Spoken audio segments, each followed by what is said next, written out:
Hey guys, welcome to our channel, the Indian Philomath. So today we are going to review one of the best books of Dale Carnegie called How to Stop Worrying and Start Living. So as we all are locked in our houses now for more than 4 months, this virus is not the only thing that is dreadful. With a vast drop in economy and employment rate, this virus has also created a pandemic of anxiety and depression. So as the name of the book suggests, this book really takes you on its ride to enhance the quality of your life and expel all of the worries out of it. So let's start this video by knowing a little bit about the author and what really made him write this book. Talking about the author, Dale Carnegie had a troublesome and poverty-driven childhood. As he grew older, his happiness quotient fell rapidly as he was not happy with his typical motor truck selling job.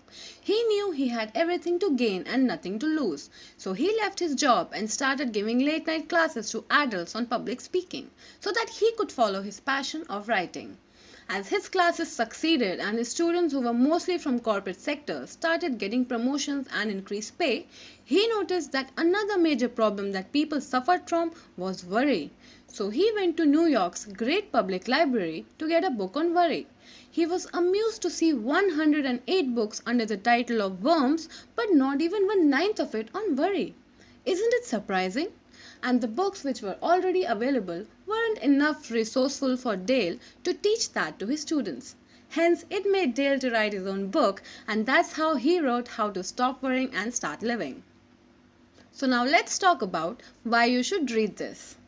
Starting with some facts, this quarantining has led to approx 40% rise in mental health issues and put suicide as the leading cause for over 300 non-coronavirus deaths in India due to distress triggered by the nationwide lockdown.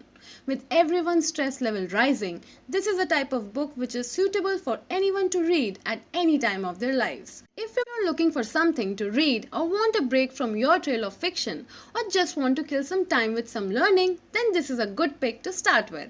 So let's dive deeper into the layers of this book by moving on to our next segment called The Plot. So this book is totally written into 10 parts with 30 chapters, but here I will be giving you a summary of some great chapters that I really liked. Rest you can follow up in the book. Living in daytide compartments. When the famous physician Sir William Osier was asked the secret to his success, he stated that it is what he called living in daytide compartments, which means to make the best use of today and shut off the doors of past and future that eventually lead to worry and anxiety.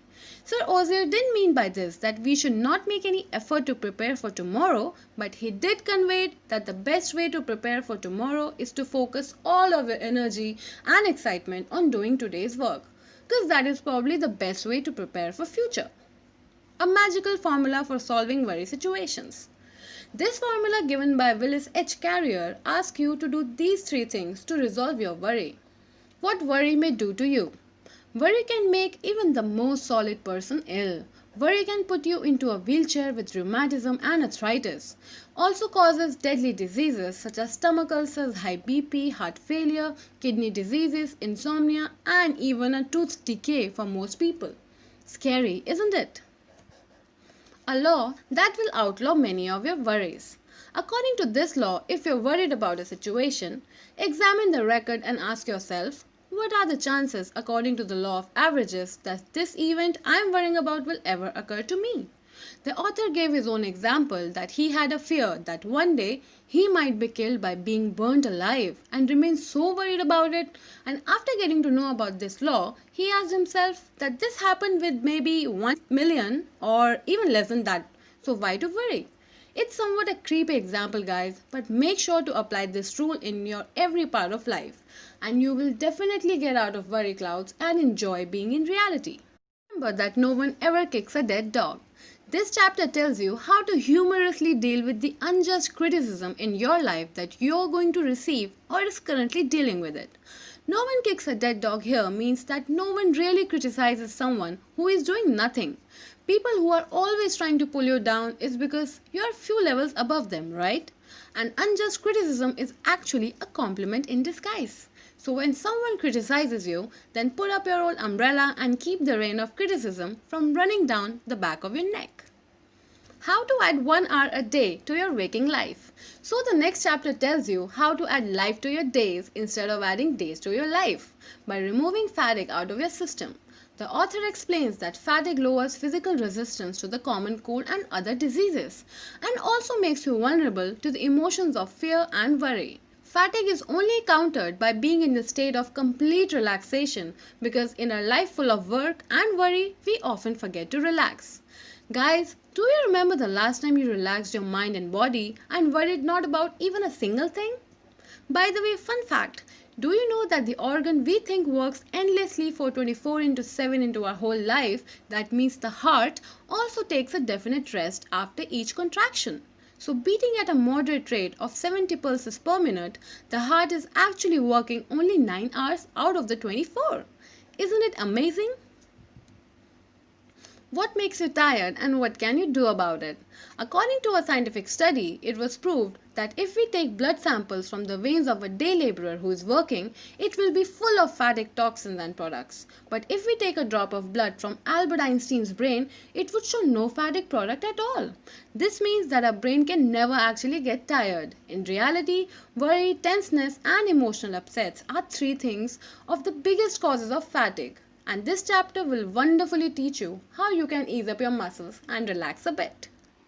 4 good working habits that will help prevent fatigue and worry. This chapter suggests you how adopting these 4 simple working habits can easily reduce your worry and stress level to huge amounts. How about starting with cleaning up your desk of all the extra papers and unused stuff? How to keep from worrying about insomnia. I believe this chapter is going to be really helpful for most of you guys who are dealing with insomnia. So I'm going to tell you a story of a man named Sam Untermeyer who never got a decent sleep in his entire life. Sounds terrible, isn't it? When Sam Untermeyer went to college, he was worried about insomnia, which he couldn't seem to cure. So he decided to do the next best thing possible, take advantage of his wakefulness. Instead of tossing and turning and worrying himself into a breakdown, he would get up and study. The result? He did brilliantly well in all of his classes and became one of the prodigies of the college of the city of New York. Even after he started to practice law, his insomnia continued. But Untermeyer didn't worry. He said, "Nature will take care of me." And it did. In spite of the small amount of sleep he was getting, his health kept up and he was able to work as hard as any of the young lawyers, and even worked harder because he worked while they all slept. At the age of 21, Sam Untermeyer was earning $75,000 a year, and other young attorneys used to rush to his courtrooms to study his methods. In 1931, he was paid for handling one case what was probably the highest lawyer's fees in all history, a cool $1 million cash. And you wouldn't believe he lived to the age of 81, this man who had really had a sound night's sleep. But if he had fretted and worried about his insomnia, he would probably have wrecked his life. In real, guys, worrying about insomnia actually hurts us far more than insomnia. Sounds rational, isn't it? The last part of the book is full of great titles and stories of people all over the world.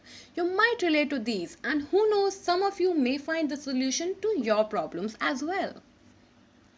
So now let's move forward to the next part of this video called 5 things we love from the book. Number 1. Believe in God and pray. So when Dale Carnegie interviewed the chairman and creator of Ford Motors, Henry Ford, he asked him how he managed to do it so successfully, to which he said, "I believe God is managing affairs and that he doesn't need any advice from me. With God in charge, I believe that everything will work out for the best in the end. So what is there to worry about?" Sounds logical, isn't it? And if we look closely, prayer helps us in 3 ways. It helps to put us in words exactly what is troubling us. Prayer gives us a sense of sharing our burdens and a feeling of not being alone. Therapy says that it's good to tell someone all our troubles, and when you can't tell someone else, we can always tell God. A world-famous scientist says prayer is the most powerful form of energy one can generate. And even latest psychiatry is practicing the same methods and preaching the same things which were preached by the spiritual personalities like Jesus and Buddha in the ancient times. Number 2. As I have already mentioned that worry can cause a series of major problems, one among them and the most common is of course the troublesome stomach ulcers. And defining worry on the context of it, Dr. Joseph F. Montag, author of the book Nervous Stomach Trouble says, "You do not get stomach ulcers from what you eat, but you get them from what is eating you." So guys, I think this goes the same for all the other illnesses that do happen due to the same reason. Number 3. As Sherlock Holmes says, work is the best antidote to sorrow, which means the worried person must lose himself into action or else wither in despair. So keep yourself busy, and it is scientifically proven that our brain can't think of more than one thing at a time. Number 4. Always remember that life is too short to be little, so don't get yourself worried and anxious because of small things that can be ignored. So in short, don't let the Beatles get you down. Number 5. And finally, when life throws you lemons, learn to make some fresh lemonade out of it, as what most successful people did when they faced the hardest times of their life. As it's been said by the late William Bolitho, author of 12 Against the Gods, the most important thing in life is not to capitalize on your gains. Any fool can do that. The really important thing is to profit from your losses.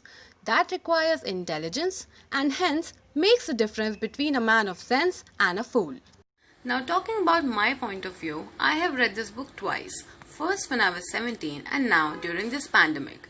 And I'd only say that if you're worried about anything in your life, whether it's your health or future responsibilities or career uncertainties or just stressing over a bad relationship, then I'd only say that there's nothing better than this book to invest, because this book really focuses on changing minute little habits of yours, and just by doing minor practices you can bring major changes in your life. Now talking about the ratings of the book, this book has received ratings like 4.1 and 4.4 on Google, and I'd like to give it 4 stars out of 5. So I really hope that this video was really learning for you guys, and when you will read the book, you will start to enhance your way of living and your way of thinking as well towards positivity. And let me tell you guys, our next video will be based on a great classic, and by reading that book, you will be able to shape your mindset into the right direction, and it will help you achieve success in your life. That's all from the Indian Philomath. So if you found this review really helpful, then do hit the like button and show some love in the comments. And if you've already read the book, then do let us know how you feel in the comments below. And if you're a Philomath, then do subscribe to our channel for more upcoming book reviews and knowledgeable videos. See you guys next time. Bye bye.